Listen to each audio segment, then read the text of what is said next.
Você já se perguntou até onde alguém pode ir acreditando que está fazendo certo?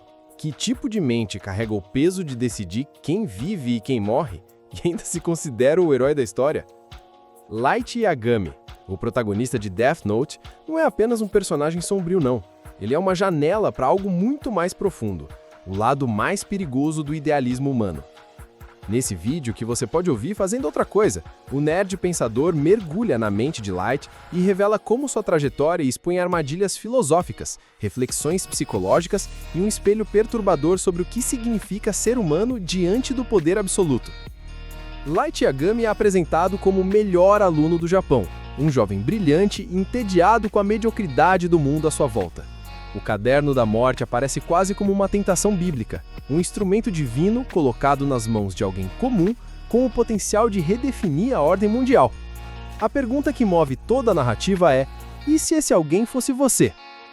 Ao escrever o nome de um criminoso e assistir a sua morte acontecer, Light se convence de que pode sim mudar o mundo. Mas a transformação é sutil. Nos primeiros episódios, ele expressa repulsa ao mal.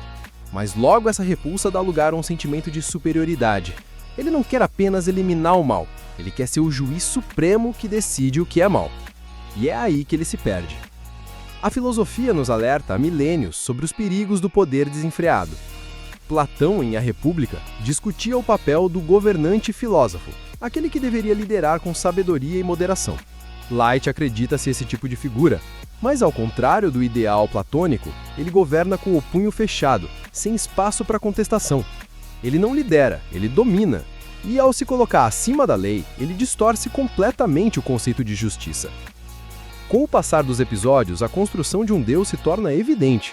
Light adota o nome de Kira, uma distorção fonética da palavra killer, e é reverenciado por parte da população mundial como um salvador. Aqui temos um paralelo direto com a figura messiânica. Light acredita estar criando um Éden moderno, mas, diferente de Jesus, Buda ou outros mestres espirituais que pregavam compaixão e humildade, Kira impõe ordem através do medo. Não há perdão, só condenação. Ele não salva, ele subjuga. Essa mentalidade se reflete inclusive em seus julgamentos. Em um episódio específico, Light elimina um suspeito que provavelmente seria inocentado pela justiça tradicional. Para ele, bastava a suspeita. Isso traz à tona o conceito de justiça preventiva, uma aberração que nos remete aos regimes totalitários do século XX. Light age como se tivesse a legitimidade de um tribunal, mas sem direito de defesa, sem processo, sem ponderação. Ele cria um mundo onde o erro humano é punido com a morte e onde a redenção é impossível. Nietzsche, com sua crítica feroz à moral tradicional, dizia que os homens deveriam superar seus limites e criar seus próprios valores, o conceito do Übermensch, ou super-homem. Light acredita ser esse super-homem, mas esquece que Nietzsche também alertava para o abismo. Quem combate monstros deve velar para não se tornar também um monstro. Light olha o mal nos olhos e, sem perceber, se transforma nele. Vemos isso claramente quando ele elimina Ray Pember e, em seguida, Naomi Misora, duas pessoas que não cometeram crimes, mas que ameaçavam seu segredo. A manipulação cruel, a frieza nas palavras, a estratégia milimetrada pensada, revelam um Light que já deixou de lado qualquer noção de compaixão. Ele não hesita, ele mente, ele manipula e, pior, ele se orgulha disso. Carl Jung dizia que o maior perigo é o homem que nega sua própria sombra. E Light nega a sombra, até que ela o engole por completo. Ele se torna aquilo que mais desprezava. A linha entre herói e vilão não apenas se desfaz, ela não existiu. A tragédia de Light é pensar que ele era a exceção, que a sua inteligência o tornava infalível. A figura de L entra como um contraponto perfeito. L é racional, excêntrico, mas profundamente humano. Ele também busca justiça, mas reconhece a complexidade da moral. Ele investiga, ele hesita, ele pensa e, acima de tudo, ele respeita os limites éticos. O embate entre L e Light não é só um duelo de mentes, é um duelo de visões de mundo.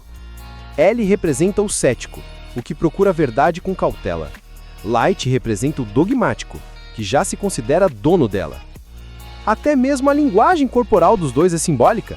Enquanto L se encolhe, sempre em alerta, Light é expansivo, confiante, quase teatral. É o contraste entre introspecção e vaidade.